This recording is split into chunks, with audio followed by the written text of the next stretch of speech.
En este vídeo me gustaría reflexionar sobre los riesgos asociados al consumo de cannabis.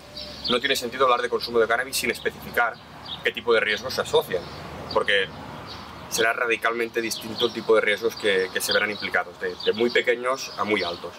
En cuanto al consumo de cannabis, las tres cosas que me gustaría compartir en este corto vídeo sería sobre las sustancias implicadas, la vía de administración y las medidas de reducción de riesgos implicadas. A nivel de sustancias, evidentemente no tiene nada que ver consumir un cannabis rico en THC que un cannabis rico en CBD, siendo el THC una sustancia habitualmente mucho más peligrosa que el CBD. Cada planta además lleva muchísimos otros cannabinoides en distintas proporciones, cosa que se debe tener en cuenta.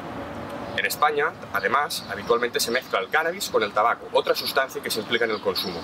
El tabaco es una de las sustancias más adictivas en nuestro medio y que más muertes causa en nuestro medio. Por tanto, la implicación del tabaco, especialmente mezclado en el porro común, nos llevará a fumar más cannabis seguramente por craving o deseo de consumir más tabaco, sensación que no podremos diferenciar en cuanto al momento del consumo, y nos llevará también a consumir tabaco con todos sus efectos cardiovasculares que tiene ese consumo.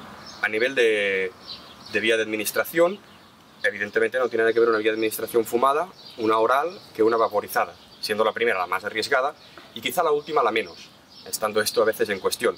La vía fumada es evidente, la inhalación de productos de la combustión, inhalar el humo de un fuego, es siempre muy dañino a nivel pulmonar.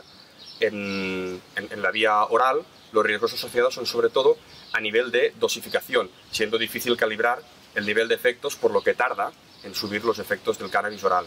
Por último, la vía vaporizada parece que sería la menos dañina en ese contexto. El hecho de medidas de reducción de riesgos implicadas, pues es muy importante en ese sentido el tema del filtro.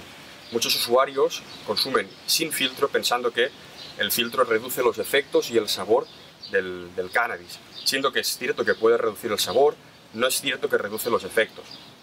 Y en cambio el filtro sí que ha demostrado una reducción muy significativa de los efectos dañinos en el consumo de tabaco, siendo eso extrapolable al consumo de cannabis.